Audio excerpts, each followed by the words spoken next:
En el banco de la cocina aún estaban calientes las harinas. En la estantería había un manojo de llaves y junto a él un montón de cartas con el lacre endurecido.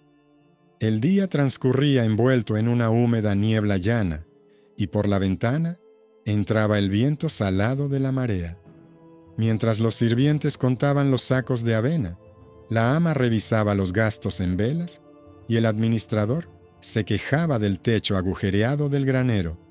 Un mensajero empujó por la puerta otro paquete. En él no había poemas ni confesiones. Había líneas sobre la dote de una novia adulta, sobre los caballos para el viaje, sobre una parcela con mal drenaje, sobre un juez que prometió atención a cambio de orden en los papeles, sobre rumores en la feria que arruinaban el crédito. Esto es lo íntimo en tiempo real, la cama como un activo, el amor como la retórica de un contrato, la ternura como un anticipo de confianza y el riesgo de un retraso. Estimados espectadores, les saludo.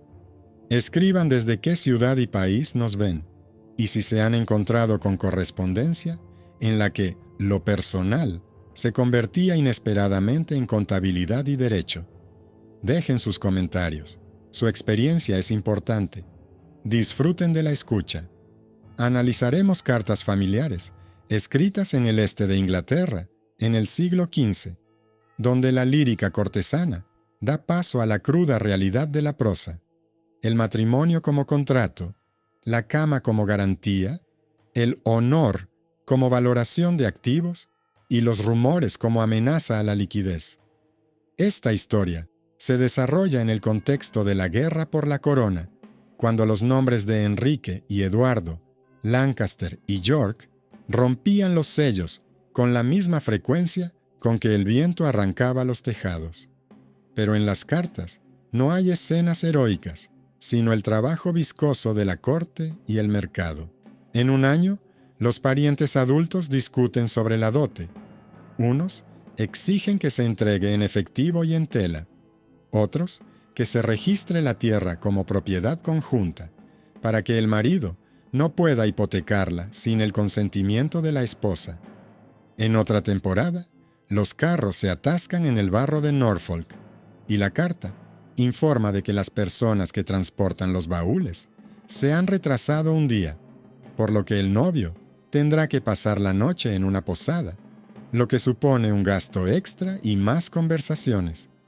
Por cama no se entiende aquí una relación amorosa, sino un lugar en la casa, donde se colocará el baúl con la ropa, donde se guardará la llave del cofre y donde por la mañana se comprobará si los sellos de los sacos están intactos.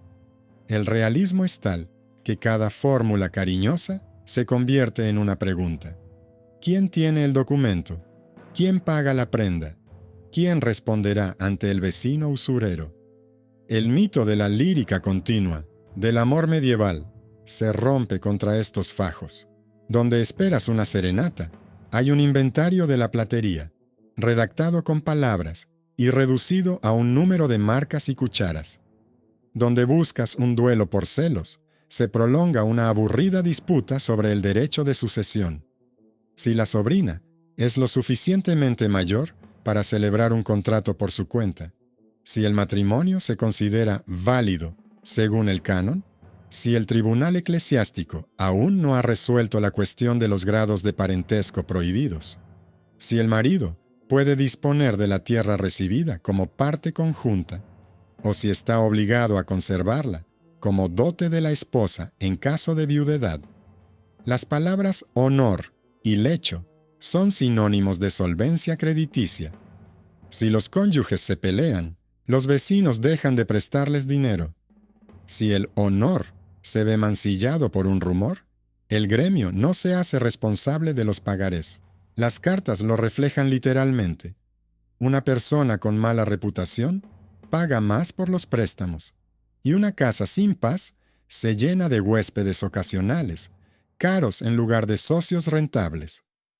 La trama aquí avanza a pasos de correo. El remitente advierte que la compraventa de una franja de tierra cerca del arroyo del molino, no se ha completado. El antiguo propietario, un hombre adulto con la costumbre de jugar al retraso, está ganando tiempo, porque en primavera se esperan mejores precios para el grano. Los familiares aconsejan seguir dos caminos: acudir al tribunal eclesiástico para que se respete el voto matrimonial y acudir a la Cancillería para garantizar la parte de la esposa a través del use, un sistema que permite mantener la tierra a nombre de personas de confianza para protegerla de las deudas del marido. En respuesta, llega la noticia de que el canciller está ocupado con la guerra en el Consejo y el tribunal eclesiástico retrasa el procedimiento. Los santos necesitan dinero para el juicio y un clérigo que transcriba los testimonios. El papel exige papel y la familia aprende a jugar con el tiempo, escribir a diferentes instancias y tener preparados a los testigos, prefiriendo no la elocuencia, sino a los ancianos con memoria de las fronteras y los mojones. El primer giro nace de la palabra honor. En las cartas suena seca y dolorosa. En un mensaje, un pariente adulto explica que la honra no está en los versos, sino en el derecho a la herencia. Si el cónyuge logra declarar a la esposa desobediente o mala en la gestión del hogar, puede frenar la formalización de la dote y bloquear temporalmente el acceso a los cofres. Detrás de esto, no hay una lección moral, sino un intento de ganar tiempo ante los acreedores, cuyos plazos están a punto de expirar. En otra hoja, honor significa la aceptabilidad de un aliado. Si hay rumores sobre él por pasar la noche fuera y mala cama, se pondrán más garantías en el trato y no obtendrá el puesto en la oficina del sheriff. La cama en sí, como lugar de la casa, se registra a través de los huéspedes, la ama de llaves, la encargada de las llaves y las listas de ropa. Su tranquilidad es un indicador de que la casa es solvente. Cualquier pelea nocturna se convierte instantáneamente en un interés diario sobre la deuda. El segundo giro está relacionado con los rumores. La correspondencia registra cómo las palabras en la feria se convierten en cifras en el libro del usurero. Los conflictos matrimoniales entre adultos se difunden por las tiendas más rápido que los carros, y para la semana siguiente, los intereses de los préstamos antiguos aumentan. Se cobran más, se exige un aval, se aplazan los plazos. El rechazo de los chismes en Paston no es una cuestión de estética, sino de economía. Calculan a quién pedir una carta de recomendación, a quién acudir para obtener una garantía, a quién presentar como testigo en un futuro juicio. En las cartas se ve también el lado más oscuro. Bajo el ruido de la guerra se mueven títulos y cargos, y quienes cambian de bando con éxito obtienen acceso a los jueces. Entonces, el honor de la familia ajena se convierte en una palanca. A través de rumores y decadencia moral, el adversario siembra dudas en la oficina sobre la limpieza de la transacción y la retrasa hasta la cosecha, cuando la tierra se encarece. Este abuso de poder, como hecho social sin detalles, afecta por igual a mujeres y hombres. Sufre quien tiene menos protectores. El tercer giro se produce en la cama como economía. Las cartas cuentan cómo la casa se mantiene en pie o se derrumba por culpa del cuerpo, pero no en sentido romántico. Las esposas adultas enferman después del parto, los hombres padecen gota, los sirvientes jadean por la paja húmeda. En cada temporada, los gastos médicos, las velas y el transporte de leña rompen el plan de pagos. La cama es como un fondo de continuidad. Si la ama de casa está débil, se ocupa de ella su hermana o su tía. Si el marido está enfermo, el administrador lleva un diario de las tareas. Si en la casa no hay silencio ni una cama caliente, la gente se va a otros servicios y la economía sufre pérdidas. El amor en estas cartas no es una canción, sino la disposición a aceptar las penurias. soportar el invierno con corrientes de aire, mantener la distancia con el mercado, aguantar las visitas del alguacil sin derrochar el resto del crédito. Las cartas no se quejan, sino que calculan cuántos días duró el calor, cuántas velas se gastaron para vigilar la cama, cuánta lana hubo que vender para pagar al empleado. Entre líneas hay otra capa, el derecho. El matrimonio y la cama en la Inglaterra del siglo XV son una red de jurisdicciones.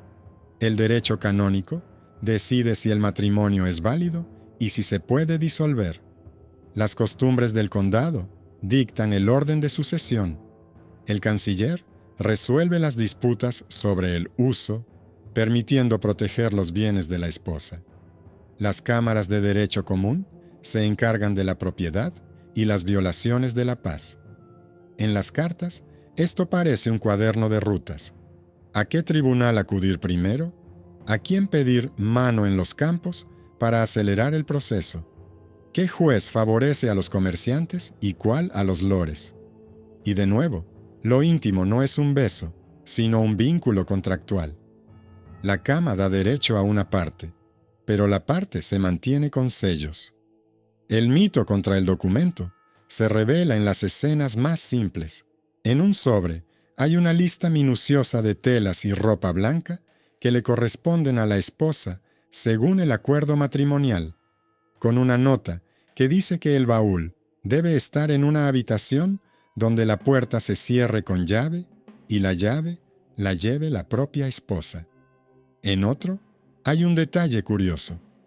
La disputa sobre el comportamiento inapropiado se convierte en una disputa sobre el derecho a estar presente en el inventario del granero.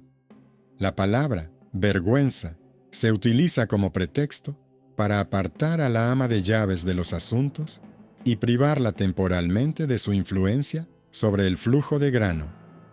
En el tercero, el anciano testigo describe la frontera como una hilera de robles y una piedra volteada. De ello depende quién sea reconocido como vecino respetable y a quien se le confíe la custodia de los títulos de propiedad.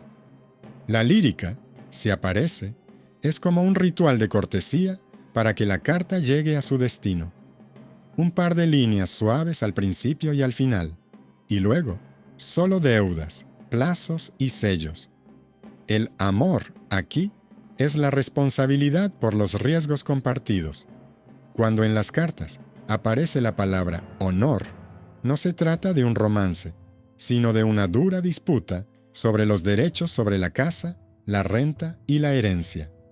Los hombres adultos de la familia tratan de basarse en antiguos registros de propiedades, pero cada invierno borra las fronteras y la memoria. En una carta de Norfolk se informa de que la zanja que marca los límites se ha llenado de limo. Las marcas de piedra están cubiertas de hiedra. El viento ha derribado los robles, y el vecino ha declarado que su franja de tierra cultivable se extendía más allá, ya en tiempos de sus abuelos. Detrás de la frase violación del honor de la familia se esconde una táctica de presión. Si la familia reconoce que la frontera con el vecino es cuestionable, se derrumbarán los argumentos sobre el derecho de los hijos a esta tierra.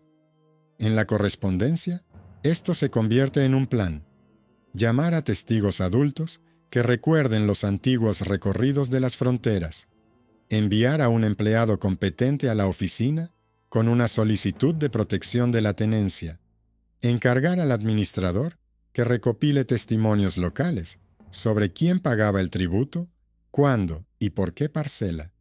La honra en este contexto no es un sentimiento, sino la fiabilidad del título. Si se tambalea, la dote de la mujer se disolverá en las demandas ajenas y el matrimonio perderá su sentido como garantía. La familia calcula las opciones de la política matrimonial con la misma frialdad con la que un comerciante cuenta los barriles. En las cartas, las mujeres adultas no se callan. Exigen directamente que se devuelva la ropa y la plata según el acuerdo matrimonial. Recuerdan las llaves, los baúles y el lugar donde se guardan los documentos, Critican los retrasos en el transporte de la tela y la contratación de sirvientes que por la noche no vigilan bien el granero. Anotan que las enfermedades y los partos alteran el calendario, pero hay que cumplir con el deber y reponer la tesorería. En estas líneas no hay vergüenza. Al contrario, hay una gestión directa de los riesgos. Si la ama de casa se debilita, las órdenes pasan a la pariente mayor. Si el marido está fuera, las llaves se entregan contra recibo a un administrador adulto. Si los sirvientes cometen una falta, se les sustituye antes de la feria, porque a la feria acuden los usureros y comprueban si la casa se mantiene sin escándalos. Las amables expresiones en las cartas no son más que lubricante para la pesada armadura. Arriba, una fórmula benévola. Más abajo, una serie de puntos en los que cada uno se refiere al dinero, la reputación y el juicio. Los rumores, como en cualquier entorno comercial, se propagan más rápido que un carro. Basta con mencionar en una taberna las discusiones en la cama para que al final de la semana el contable prescriba un aumento del interés de un préstamo antiguo. En las cartas, esto se traduce en puntos alarmantes. Se requiere una carta de recomendación de un vecino influyente. De lo contrario, el acreedor exigirá un aval. Es necesario enviar urgentemente al juez parroquial un abogado competente. De lo contrario, el adversario presentará una petición por administración imprudente de la casa y logrará un inventario de los bienes hasta que se resuelva la disputa. Hay que llamar a testigos adultos a la oficina. De lo contrario, el caso quedará eclipsado por litigios más sonados. Aquí no hay chismes inofensivos. Cada uno se convierte en una línea de gastos. La correspondencia cuenta cómo la familia aprende a tapar los agujeros con parches de papel, cartas al sheriff, notas a los techadores para que reparen el techo antes de que llueva, acuerdos con el molinero para moler sin hacer cola, para que no se acumule gente descontenta a las puertas. En segundo plano, resuena un ruido más fuerte: la guerra por la corona. Algunos años, la corte se pone del lado de un rey, otros del de otro, y cada cambio amenaza con una revisión del patrocinio. Para la familia, esto es como una fiebre. Los jueces cambian, los beneficiarios se cambian de librea, los antiguos protectores desaparecen, y la carta registra sin dramatismo que habrá que llevar un regalo a la nueva Cancillería, porque de lo contrario, se detendrá el antiguo proceso. Aquí, el poder abusa de sí mismo como solo el poder sabe hacerlo, y las cartas responden a ello con el arte de la supervivencia. Enviar un mensajero con copias de todos los documentos para que la Cancillería no pueda perder el caso. Mantener en la puerta a testigos adultos dispuestos a acudir cuando se les llame. Pagar por adelantado al copista para que la solicitud no se prolongue hasta la cosecha. Las cadenas de pequeños pagos sustituyen a la gran misericordia. Cuando el destino del poder supremo se tambalea, sobreviven aquellos que saben guardar los papeles. La parte más dolorosa es la combinación del matrimonio y la herencia. En la correspondencia, esto se prolonga durante años. Los hijos adultos tratan de afirmar sus derechos sobre las tierras recibidas de un pariente sin hijos. En la misma página, las hijas adultas exigen el pago de la dote y la parte de la pensión de viudedad. En la parte inferior de los márgenes hay una hoja con la lista de gastos de tribunales, velas y viajes.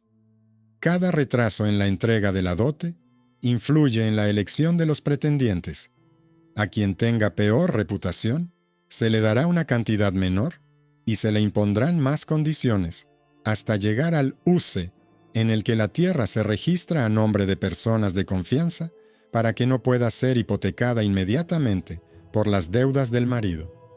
En una temporada, las cartas informan de que debido a una disputa entre los cónyuges, Los vecinos se negaron a actuar como garantes y hubo que recurrir a un pariente lejano, a cambio de una remuneración por su firma. En otra, que los acreedores, percibiendo la tensión, exigieron como garantía no solo la futura cosecha, sino también un baúl con ropa blanca como señal material de la capacidad de gestión del hogar. Así, la cama pasa de ser una habitación a ser una garantía. En el crujir de las paredes invernales, se oye cómo el ahorro se convierte en ética. En las cartas, se menciona el frío que rompe las manos de los sirvientes, el suelo de paja húmedo, que provoca dolores de espalda a las mujeres adultas, y los resfriados interminables que conllevan gastos en paños y cera. La línea superior permanece inalterable. A pesar del dolor, hay que cumplir con las obligaciones.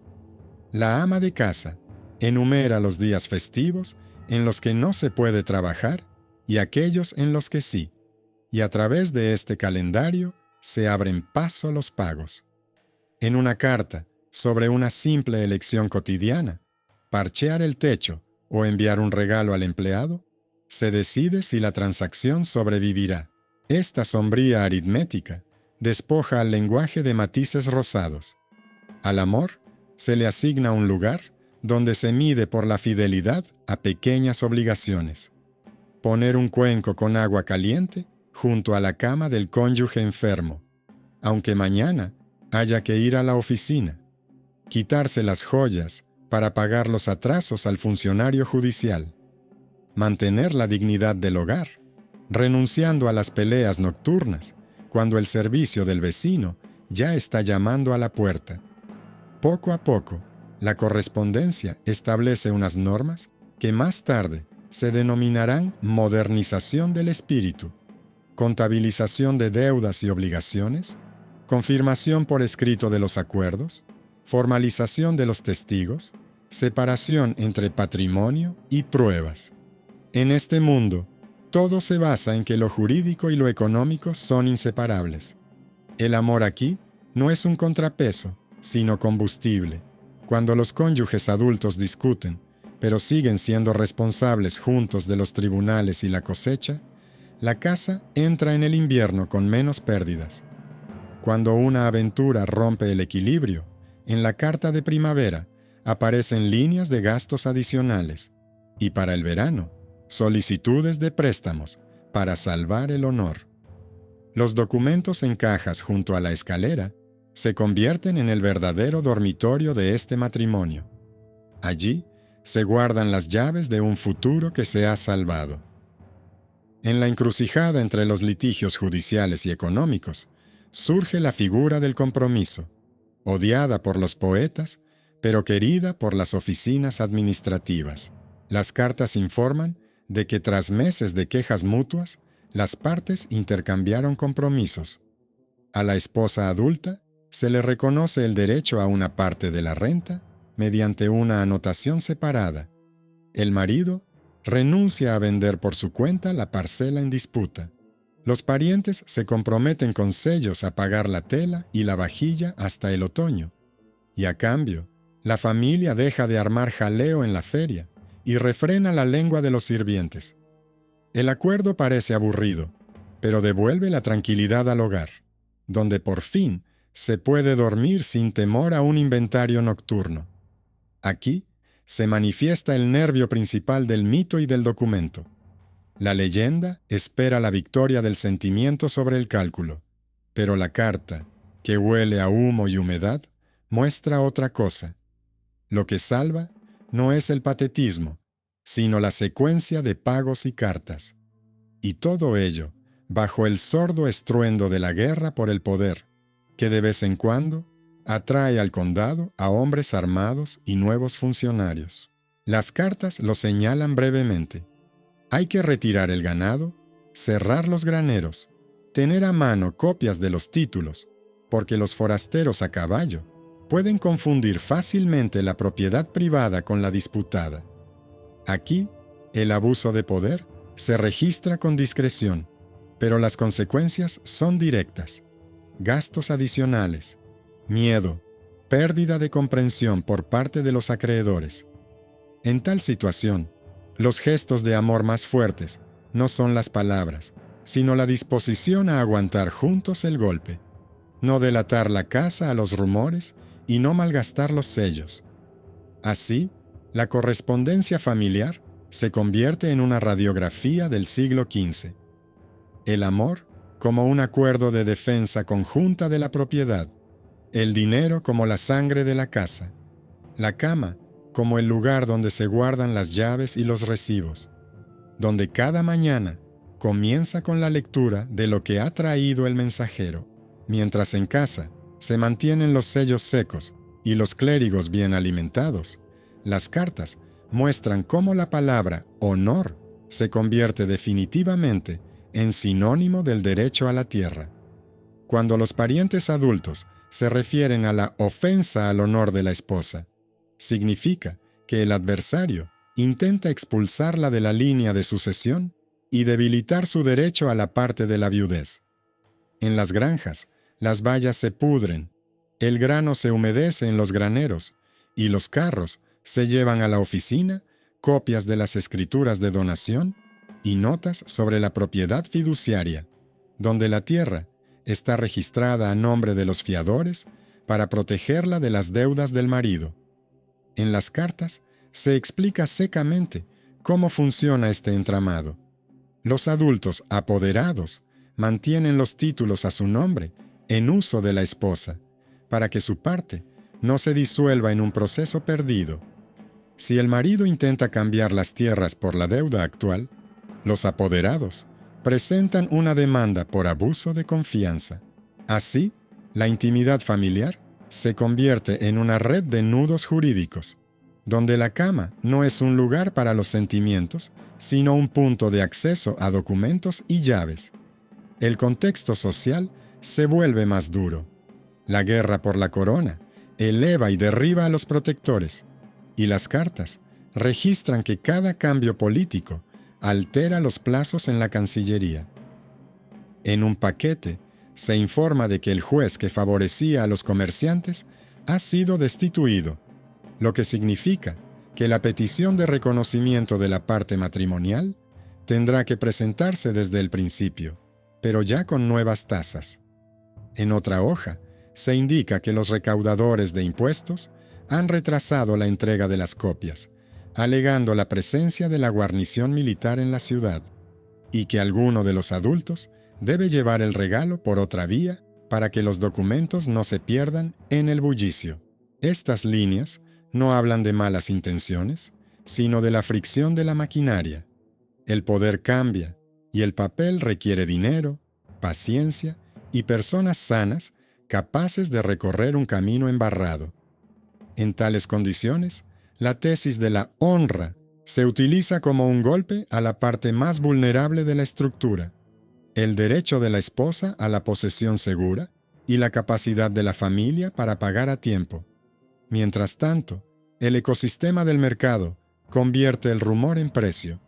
Basta con que alguien en la posada repita la pelea de los cónyuges para que al día siguiente, en la tienda del usurero, el interés de la deuda antigua aumente. Al prorrogar el préstamo, se exige una balista adulto sin parentesco, y en su ausencia se empeña no solo la futura cosecha, sino también el baúl con la ropa blanca, para demostrar que la casa es manejable. Las cartas responden con contramedidas. Una nota urgente a un vecino influyente para que escriba una carta de recomendación.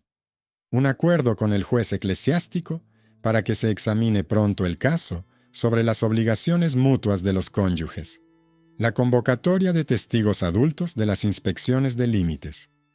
Aquí se ve cómo lo cotidiano empuja hacia el derecho. Para detener el aumento de la tasa, es necesario convertir el chisme en papel y el papel en una decisión, donde la honra se mide por la columna fiabilidad de la propiedad y la cama por la línea seguridad de la propiedad. En la correspondencia también aparece la sobriedad médica, desprovista de tono compasivo. Las esposas adultas enferman después del parto Los hombres sufren de gota y contusiones. Los sirvientes tosen por la paja húmeda. Cada temporada de este tipo supone un riesgo de incumplimiento de los pagos. Las cartas reestructuran el calendario por adelantado. Se convierte parcialmente la renta en pago en especie. Se acuerda el aplazamiento de las visitas a la oficina. Se cambia la ruta de las caravanas para aprovechar el deshielo. La cama se describe como un fondo de estabilidad. Si la ama de casa está enferma, la pariente mayor se queda con las llaves y la lista de tareas. Si el marido está enfermo, el administrador tiene derecho a firmar los gastos dentro del límite acordado. No es una novela, sino una institución de continuidad. Una casa sin una habitación cálida se convierte rápidamente en una casa sin crédito. A continuación, se desarrolla la esencia del giro, honor igual a herencia. El adversario intenta presentar a la esposa como incapaz para frenar la transferencia de la parte y ganar tiempo para su propia demanda. La familia responde de forma simétrica y legal. Exige un inventario de los bienes con la participación de testigos adultos. Insiste en la participación del tribunal eclesiástico para confirmar el voto matrimonial y la legalidad de la propiedad conjunta. Envía a la Cancillería una petición de protección de la posesión fiduciaria a través del uso, de modo que cualquier intercambio o prenda de la tierra requiera el consentimiento de todos los fiduciarios. En las cartas se trasluce un pragmatismo mordaz. Si se consigue mantener el reconocimiento de la propiedad conjunta, entonces la honra deja de ser una metáfora atacada y vuelve a la columna derecho. Entonces, la cama volverá a ser lo que debe ser, según su entendimiento, el lugar donde se guardan las llaves de los cofres y la caja con las copias de los títulos, y no un argumento en una disputa. En fragmentos escasos, pero agudos, se ve como el abuso de poder se vive como un hecho social sin detalles. Los sheriffs retrasan la ejecución. Los jueces exigen orden en los papeles. Los recaudadores de impuestos insinúan la necesidad de acelerar el asunto. Las cartas no se quejan, sino que trazan rutas alternativas. Llaman a viejos conocidos, presentan copias idénticas en diferentes instancias, pagan por adelantado al copista para que la solicitud no se pierda en el ajetreo ajeno. En estas tácticas, el amor se ve como la disposición a cargar juntos con un sistema pesado. Los adultos casados se reparten las cargas por igual, eligiendo no una escena bonita, sino la silla del empleado y el camino al notario. Y en esta elección se escucha un silencioso desafío al mito de la época lírica. La verdad de las cartas es que el sentimiento vive en la obstinación de cumplir con pequeñas obligaciones cuando las fuerzas se agotan. Los rumores siguen afectando al crédito, y la familia refuerza su defensa mediante signos públicos de control. Reformulan parte de la renta en una inscripción separada a nombre de la esposa, para mostrar a los vecinos y acreedores que la parte está protegida y se pagará independientemente del estado de ánimo del marido. Firman un contrato de garantía con sellos con sus familiares para reducir el interés. Envían a la casa gremial a un apoderado que confirma que la casa no da escándalos y funciona sin interrupciones nocturnas. Estos pasos son aburridos, pero al mercado le gusta el aburrimiento. Cuanto más predecible es, menor es el pago por el dinero y más silenciosas son las conversaciones en la taberna. En una carta se señala cómo, tras colgar una copia del acuerdo de renta en la puerta de la parroquia, el vecino dejó de exagerar la historia de la cama infiel, porque la disputa había dejado de ser rentable. Poco a poco, se perfila el camino hacia el final. La familia comprende que los tribunales del amor no resuelven ni las deudas ni los títulos. Los resuelven los compromisos con sellos. Las cartas registran un intercambio equilibrado. La esposa recibe la parte de la renta registrada por escrito, separada de las deudas del marido. El marido, el derecho a llevar a cabo el comercio actual sin reclamar su cofre. Los parientes, la obligación de actuar como garantes en la feria y ante el usurero, a cambio del cese de los rumores mutuos. El tribunal, en el que preside un adulto servidor de la corona, prefiere precisamente este resultado: menos proceso, más orden. Y así, en este estrecho pasillo, se encuentran el amor, el dinero y la cama en tiempo real. El sentimiento como disciplina al pagar al empleado, el dinero como la sangre de la casa, la cama como lugar donde guardar las llaves, que vuelve a estar tranquila y protegida por el papel. El mito de la lírica continua seguirá vivo en las canciones, pero en las cartas, que huelen a humo y humedad, ya ha vencido otro lenguaje. Donde la lírica espera la hazaña de la celosía, el documento exige un inventario y una firma. Donde la leyenda promete amor puro, la carta muestra un acuerdo adulto sobre la protección de la parte de la esposa a través de fideicomisarios. Donde el rumor amenaza con represalias, la renta, escrita con palabras, convierte el honor en una partida del presupuesto. Y en esta luz tenue, se ve por qué esta familia conservó su casa más tiempo que muchas otras. Eligieron la forma en lugar del patetismo, y así desarmaron tanto al mercado como al tribunal. En invierno, cuando las carreteras se convertían en un lodazal negro y los mensajeros tardaban 2 días en recorrer lo que en verano se hacía en mediodía, las cartas empezaron a mencionar con más frecuencia la tutela y la retención en uso. Los parientes adultos explicaban que, sin fideicomisarios, la esposa no tenía ninguna posibilidad de resistir la tormenta de los acreedores, especialmente cuando los hombres de la familia estaban al servicio de un poderoso señor, y el incumplimiento de los plazos se convertía en la norma.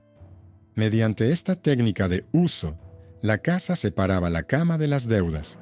Los baúles con ropa blanca y parte de la renta se registraban a nombre de los fiadores para que no pudieran ser confiscados en caso de una demanda repentina.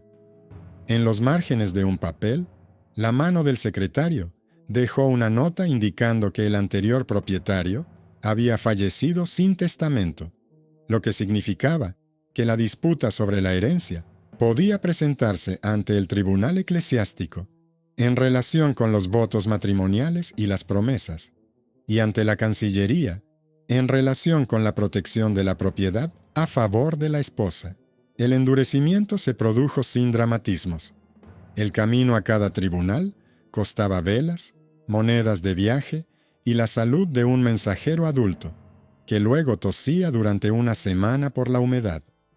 Con la llegada de la primavera, se extendió una nueva forma de presión: la duda sobre el derecho a administrar la casa. Los adversarios descubrieron que lo más barato era atacar a la mujer dentro de los límites de la decencia, insinuando gastos irracionales, enumerando costumbres delicadas, que en realidad significaban la compra de sábanas calientes después de una fiebre, y ruido en la noche, que se reducía a una pelea por el retraso en el pago al empleado.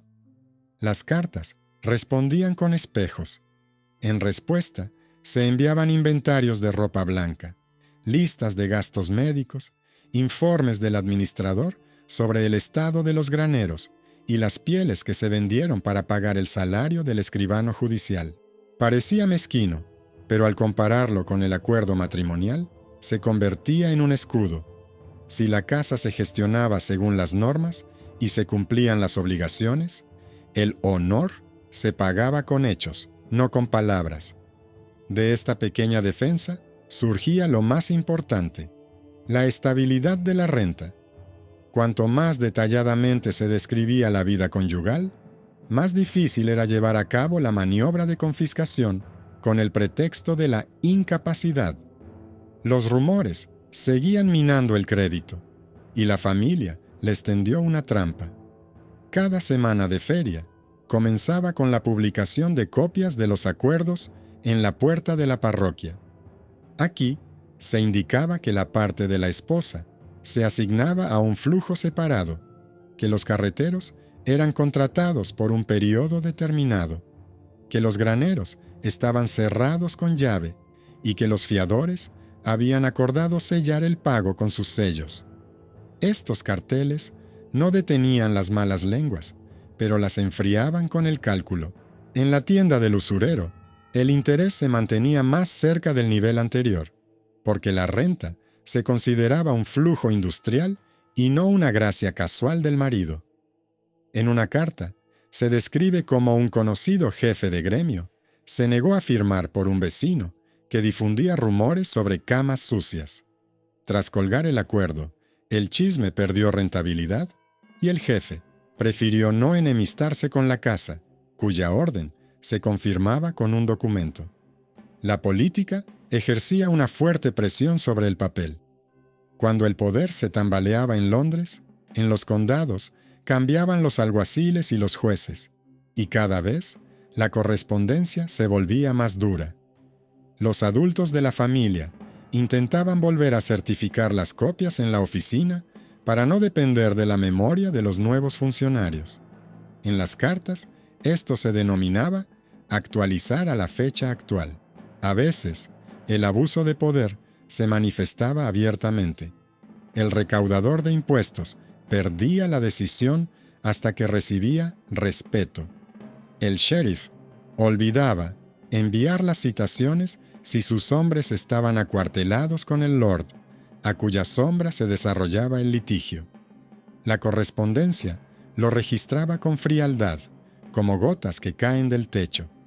Prever un duplicado, trazar de antemano una segunda vía de presentación, mantener una conversación a través de clérigos conocidos que tuvieran voz en el consistorio. La táctica era una sola: no dejar que la disputa cayera en el olvido, donde la honra se convierte en un sonido vacío y la cama en un argumento ajeno. Los meses más duros fueron aquellos en los que la enfermedad entró en la casa. Las mujeres adultas permanecían en cama durante semanas después de dar a luz. Los hombres regresaban de los campamentos militares con inflamación en las articulaciones, y los sirvientes caían rendidos por el heno húmedo.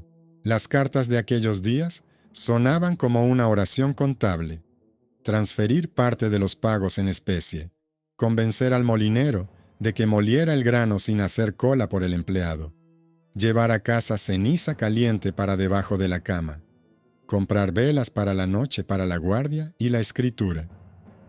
En una carta se anota cuidadosamente cuántas noches se necesitaron para bajar la fiebre de la ama de llaves adulta y cuántas telas se gastaron en vendajes. Más abajo, una línea sobre cuántas monedas añadió el prestamista por el retraso. Aquí, el amor se manifestaba como una serie de pequeñas decisiones en las que la casa no renunciaba a su derecho al futuro. Pagar al empleado hoy para que el tribunal no se convirtiera mañana en un juguete ajeno. Mientras tanto, el hilo conductor, la disputa por la herencia bajo la máscara del honor, iba tomando forma. El adversario presentó una denuncia ante el tribunal eclesiástico por conducta indebida de la esposa, con la esperanza de socavar su parte matrimonial, y en la misma temporada llevó a la oficina una petición para suspender la transferencia de la parcela hasta que se aclarara el rumor. La respuesta se construyó como una danza bien ensayada. De la casa salió un paquete con los juramentos de los testigos adultos sobre los límites, con una copia del acuerdo matrimonial, con un inventario de la dote efectivamente aportada a la casa y con la confirmación de los fideicomisarios. En las cartas se ve cómo el cronómetro de esa defensa contaba los días. Llegar a tiempo antes de la cosecha del grano, para que la renta no se fuera a manos ajenas. Llegar a tiempo antes del cambio de juez, para que las firmas no tuvieran motivo de renovarse a favor del adversario. La demora significaba la pérdida no de la poesía, sino del pan. La vida de la ciudad transcurría junto a todo esto, como un molino de fondo. Los gremios vigilaban la disciplina. Un maestro podía recibir una amonestación por suministrar tela defectuosa, y esta anotación servía luego como prueba de que la casa con ruido en la cama era en realidad cuidadosa en sus asuntos. El pastor llenaba notas sobre las donaciones para velas y los pobres, lo que también servía como argumento. La casa no se cerraba a la comunidad y no se había desmoronado por los escándalos. El médico, considerado severo, emitía breves notas. El estado de la ama de llaves adulta se había estabilizado. Se podía recibir a los solicitantes, o, por el contrario, se requería silencio y se debían posponer las visitas de los jueces. Estos certificados neutrales, adjuntos a las cartas, teñían las disputas del color de las normas y no de las pasiones. A mediados de otro año, cuando la cosecha prometía ser escasa, la familia llegó a un acuerdo doloroso, que en las cartas se denomina paz. No había generosidad en él, sino la lógica de la supervivencia. A la esposa adulta se le asignó una parte de la renta mediante una anotación separada, inaccesible para el marido, sin el consentimiento de los apoderados. El marido obtuvo el derecho a llevar a cabo el comercio corriente, sin tocar los baúles y la ropa blanca de la esposa. La parcela de tierra en disputa permaneció en propiedad común hasta la delimitación según el clima, que debía realizar un agrimensor independiente. Los familiares de ambas partes se comprometían con sellos a que los rumores se extinguirían y no habría más comentarios públicos duros sobre la cama. El tribunal lo aceptó como se acepta el vidrio sin burbujas, porque es más barato para la ciudad, más seguro para el mercado y más tranquilo para los vecinos. A partir de ahí, las cartas se volvieron más secas. Empezaron a hablar de la vida cotidiana, donde ayer se libraba una batalla por el honor de la cama, y hoy la cama vuelve a ser el lugar donde se guardan las llaves de los cofres, la lista de encargos para el administrador y el descanso insomne de una ama de casa adulta. El mito de la época lírica no desapareció, pero retrocedió al lugar que le correspondía: la sala frente a la chimenea del cantante errante. En las cajas debajo de la escalera quedó un poder de otro tipo: copias certificadas de contratos, listas de dotes, certificados de límites, cartas a clérigos y jueces con sus tacañas anotaciones. Es precisamente este archivo el que constituye el verdadero diario del amor, el dinero y la cama en el tiempo presente. No muestra los sentimientos en su apogeo, sino las decisiones en los momentos decisivos. Pagar al empleado cuando duele la mano, colgar el acuerdo cuando da vergüenza, llevar la casa cuando no hay juicio en casa. Y en esta luz tenue se entiende por qué la leyenda de las canciones de amor no soporta la comparación con el documento. La novela pierde la voz donde el sello protege el pan. Para el verano, cuando en la oficina recontaron las cerraduras de los graneros y actualizaron las listas de fiadores, las cartas se convirtieron en un silencioso registro de supervivencia. En un mensaje, el administrador adulto pide que se sustituya parte de la renta monetaria por grano y lana, para no tocar las reservas de velas y no interrumpir el pago al empleado. En otro, se indica que las llaves de los cofres permanecen en manos de la ama de casa y sus personas de confianza, y que los baúles se incluyen en el inventario como bienes no pignorables según el acuerdo matrimonial.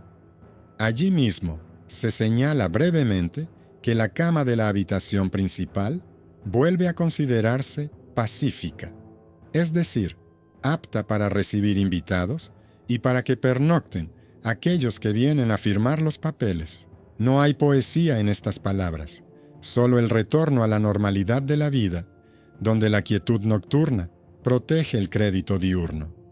Los rumores aún intentan levantar cabeza, pero ahora se opone a ellos el papel expuesto en la puerta de la parroquia, una anotación separada de la renta de la esposa, una lista de los depositarios autorizados, los juramentos de los testigos adultos, el consentimiento de las partes para un agrimensor independiente. El prestamista mira los sellos y deja el porcentaje sin cambios. El jefe del gremio, al ver las firmas, retira la reserva sobre la entrega. En la carta, que huele a humo y humedad, esto parece unas pocas líneas secas. El impuesto se ha pagado con palabras. Las copias se han actualizado a la fecha actual. Se ha respetado la paz. Así, el compromiso, logrado con esfuerzo en los tribunales, convierte la honra de nuevo en derecho y lleva la cama de la sala a la casa, donde tiene su lugar, junto a los cofres y los manojos de llaves. El último nudo se desata sin heroísmo. Las partes confirman a través de la secretaría. La parcela en disputa no será hipotecada por nadie hasta la delimitación definitiva. La parte matrimonial de la esposa se mantendrá a través de apoderados para que ninguna deuda a corto plazo le quite su futuro. Los rumores sobre administración imprudente se considerarán calumnias con multa pecuniaria. En caso de repetición, se trasladarán a una demanda ante las salas de derecho común. El tribunal no pronuncia palabras grandilocuentes, simplemente pone las firmas y los sellos en el orden correcto. En las cartas se indicará con 2 líneas adicionales sobre los gastos de viaje y velas, y una sobre el hecho de que, tras la paz, los sirvientes han vuelto a su horario y la ama de llaves vuelve a encargarse de la ropa blanca y las sábanas limpias, porque en la casa vuelven a pasar la noche personas cuyas firmas se necesitan mañana. Desde fuera, todo esto se ve ensombrecido por la gran política. La guerra por la corona no terminó en un solo día, y algunos mecenas desaparecen de la correspondencia tan repentinamente como aparecieron. Pero ahora, la familia tiene algo que es más sólido que la misericordia de alguien: una caja con copias, juramentos certificados y palabras escritas. Si mañana cambia el juez, el paquete con los documentos está listo. Si el prestamista intenta subir la apuesta, en la puerta cuelga una copia del acuerdo con los sellos. Si el vecino se acuerda de la honra, en la puerta habrá testigos adultos del recorrido de la frontera. Aquí, el amor sigue siendo una disciplina, no una canción. Poner un cuenco de agua caliente junto a la cama cuando hay que ir a la oficina. Llevar velas para los pobres a la mesa del pastor cuando se susurra en la taberna. No dejar que una pelea nocturna se convierta en un interés diario. El mito de la época lírica es obstinado, pero el documento es más insistente. Los montones de cartas muestran que el matrimonio es un conjunto de contratos y llaves, que el honor es una escala de derechos sobre la tierra y la renta, y que la cama es un indicador de la manejabilidad del hogar. En estos sobres, que llegaron a través de la lluvia y el barro, lo íntimo no es un suspiro secreto, sino una tabla de obligaciones cumplidas. ¿Quién se presentó en la oficina? ¿Quién trajo un testigo? ¿Quién pagó al copista? ¿Quién colgó las copias en las puertas? El final no brilla, pero funciona. El tribunal y el compromiso sustituyen a los tribunales del amor, porque el mercado exige previsibilidad y la casa silencio, en el que se secan las sábanas y susurran los papeles. El resultado proviene de las decisiones humanas. La ama de casa adulta conservó las llaves y su parte porque día tras día firmaba pequeños encargos sin dejarlos a merced de los rumores. El marido adulto no cambió la tierra en disputa por un crédito a corto plazo, porque aceptó a los fideicomisarios. Los parientes asumieron la garantía para apagar el fuego de los rumores. El juez prefirió la paz aburrida al conflicto hermoso, porque vio Como los rumores destruían el crédito y el crédito, el pan. Así, las cartas no dejaron tras de sí una leyenda, sino unas instrucciones. Cómo sobrevivir a la tormenta con palabras, sellos y un orden obstinado, para que el amor, el dinero y la cama no se convirtieran en presa ajena.